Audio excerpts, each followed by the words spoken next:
कल हमने देखा मिचेल अपने पास्ट में आ चुकी है और अपने लक को बढ़ाने के लिए इंटरनेशनल स्कूल में पहुंच गई है, जहां सबसे लकी लड़का विकी होता है, जिसके साथ में वो अपना लक बढ़ाने की कोशिश शुरू करती है।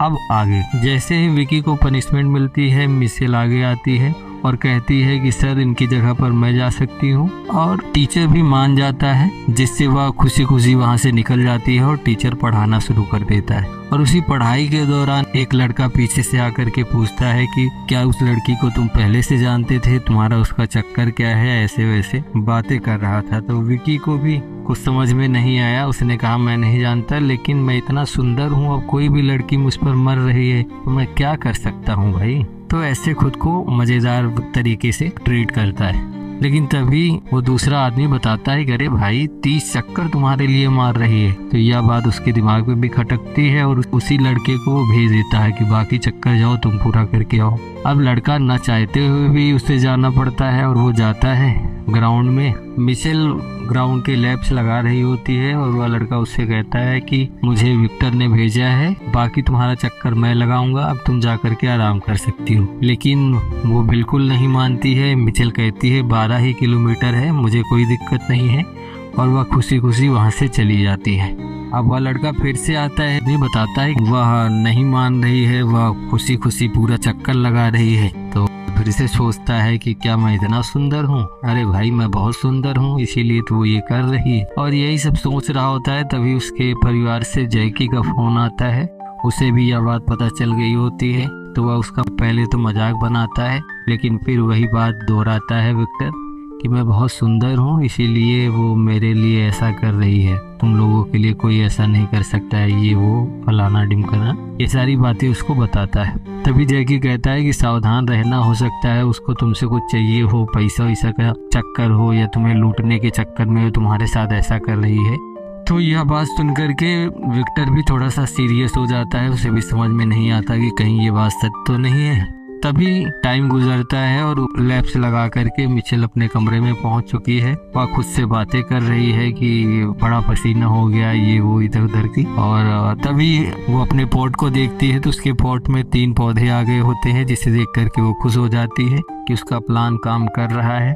और वहीं पर सिस्टम उसे बताता है कि तुम्हारे लक बढ़ने के कारण अब तुम्हारे घाव भी धीरे धीरे भर रहे हैं। तभी वह घाव के पीछे की कहानी को दोबारा से याद करती है कि जेम्स को बचाने के लिए चाय उसने अपने ऊपर गिरा ली थी, और उसी समय येना को भी चोट लग गई थी। तो उसकी चोट को छोड़ करके सभी येना की तरफ ध्यान दे रहे थे, उसकी चोट को सब नज़रअंदाज कर रहे थे, जिससे उसे बुरा लगा। लेकिन उसने सोचा कि कोई बात नहीं, मेरा लक सही हो रहा है, मेरा घाव ठीक हो जाएगा, तो मैं भी विक्टर के साथ आसानी के साथ में रह सकूंगी और उसका सारा लक बड़े आराम से चूस लूंगी।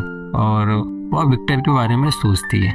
कहानी आगे बढ़ती है। अब सुबह का सीन दिखाया जाता है। मिचेल स्कूल यूनिफॉर्म में होती है, वो विक्टर के बारे में सोच रही होती है कि उसे किस तरीके से मनाना है, किस तरीके से उसके साथ में टाइम स्पेंड करना है। और तभी उसको भूख लग जाती है, और जैसे ही उसे भूख लगती है उसे तुरंत एक ख्याल आता है कि अगर वो उसके लिए खाना बनाएगी तो हो सकता है कि और भी लक उसका उसे मिल जाए। और वह सिस्टम से पूछती है तो सिस्टम उसे बताता है हाँ जरूर, तुम उसके लिए जो भी काम करोगी उससे तुम्हारा लक धीरे धीरे बढ़ता ही रहेगा। और वो फिर सोचती है कि वह बहुत अच्छा खाना बनाती थी, घर पर भी थी, तो जब खाना बनाती थी तो लोग तारीफ करते थे, तो विक्टर भी मेरी तारीफ करेगा और मेरा लक बढ़ेगा, जिससे वह बहुत ज्यादा खुश हो जाती है। और अपनी भूख को मिटाने के लिए वो कैफेटेरिया में जाने लगती है। और तभी हमें कैफेटेरिया का सीन दिखाया जाता है, जहाँ पर बहुत लोग बैठे होते हैं। विक्टर की फैमिली के कुछ बच्चे, येना और बेंजामिन और उसकी एक दोस्त बैठ करके आपस में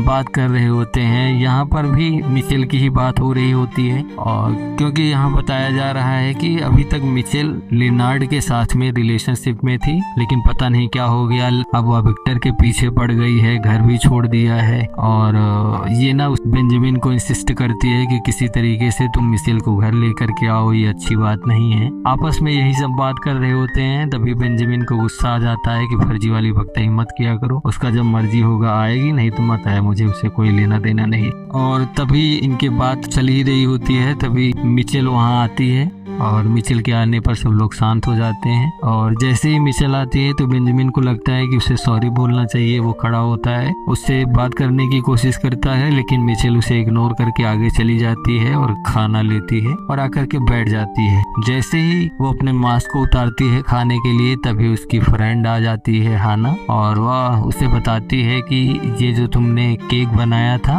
उसको मैंने फ्रिज में रखा था, लो ले लो, आ गया है। अब जैसे ही केक आता है वो बहुत खुश हो जाती है कि चलो ये तो मेरे हाथ का बना हुआ केक है, विक्टर को खिलाऊंगी और उससे बहुत ज्यादा लक मुझे मिलेगा। इन्हीं के बारे में सोच रही थी, तभी हाना और उसके बीच में बातचीत आगे बढ़ती है। तभी हाना को पता चलता है कि मिचेल अपना घर छोड़ दिया है और स्कूल में आकर के रह रही है, जिससे वह गुस्सा हो जाती है और वो भला बुला कहने लगती है, ये ना हो कि उसी लड़की के चक्कर में तुम्हें भगाया गया है और वो बहुत कमीने हैं, कुत्ता परिवार है, इस तरीके की बात करता है। तो मिचेल उसे समझाती है और उसे आराम से बिठाती है कि फर्जी वाली भक्ति मत करो, जाने दो। और फिर उन दोनों के बीच में माहौल थोड़ा सा ठंडा होता है, बातचीत आगे बढ़ती है। तो मिचेल कहती है कि मैंने अपना घर छोड़ दिया है तो मुझे रहने खाने और बाकी खर्चों के लिए पैसे की भी जरूरत पड़ेगी, तो इसका कोई जुगाड़ बताओ। तो हाना कहती है मेरे पास बहुत सारे लिंक हैं, मैं तुम्हें शेयर कर दूंगी, लंच के बाद देख लेना, उसमें से किसी में भी एक एग्जाम दे करके तुम अपना काम शुरू करना, तुम्हें पैसे भी मिलेंगे। जिससे दोनों खुश हो जाते हैं। अब दोनों खाना वाना खा करके जैसे ही जाने लगते हैं तो रास्ते में उसे लेनार्ड मिलता है